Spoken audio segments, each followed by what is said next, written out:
Halo teman-teman, nama saya Cahyadika Wicaksana. Saya merupakan anggota dari KKN PPN Jati Sarono 2020. Kali ini saya akan menjelaskan tentang penggunaan Microsoft Word di hal-hal yang menurut saya dan teman-teman cukup esensial dipahami oleh teman-teman. Yang pertama, di sini kita langsung masuk aja di menu Home. Di menu Home, terutama di bagian font dan paragraf. Di bagian font, kita di sini bertemu dengan font. Font ini untuk menentukan jenis dari si fontnya. Kemudian lanjut ke font size, ini untuk menentukan ukuran dari font atau jenis tulisan. Terus next langsung ke increase font size. Di sini untuk memperbesar ukuran dari si font. Di decrease font size di sini untuk menurunkan ukuran font. Kemudian di change case di sini digunakan untuk secara otomatis merubah huruf kapital atau membuat huruf menjadi kecil. Kemudian langsung ke bawah, di sini ada bold. Bold itu untuk mempertebal huruf atau kata atau kalimat tulisan yang tadi sudah dipilih. Kemudian italic untuk membuat huruf miring. Kemudian underline di sini untuk membuat huruf diberi garis bawah.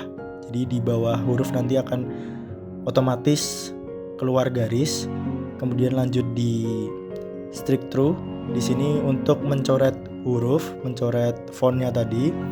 Kemudian ada subscript. Di sini subscript untuk membuat pangkat tapi di bawah huruf. Untuk yang satunya superscript digunakan untuk membuat pangkat di atas huruf. Selanjutnya untuk text effect and typograph, di sini untuk styling si fontnya.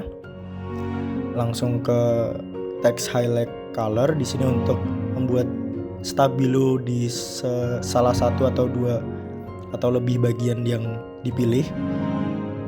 Kemudian untuk font color digunakan untuk membuat warna dari huruf dan font yang dipilih tadi.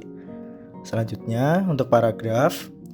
Di paragraf ini dimulai dari bullet. Itu tuh untuk membuat list berupa lingkaran hitam.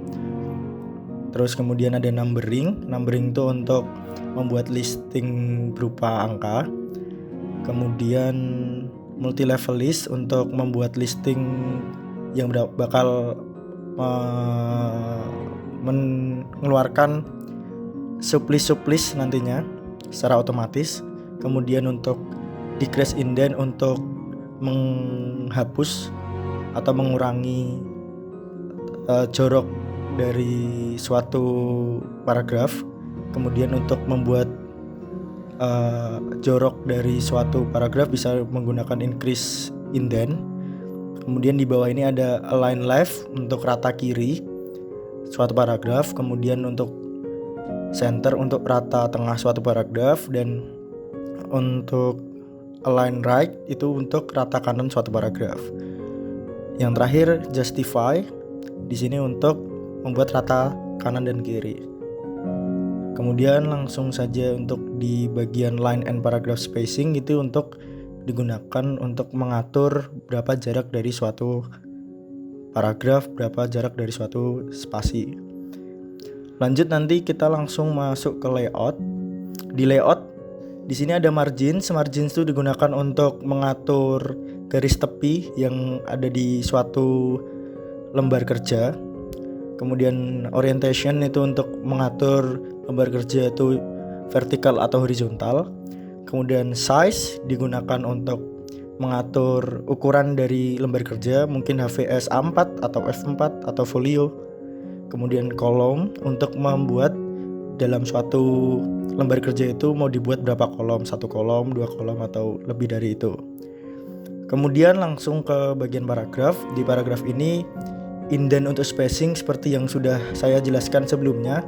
Tapi untuk kali ini indent ini dapat dibuat secara manual, mulai dari indent di kiri atau di kanan. Kemudian spacing juga dapat digunakan secara manual menggunakan spacing yang ada di layout. yaitu before-nya dapat ditentukan, kemudian after spacing-nya juga dapat ditentukan.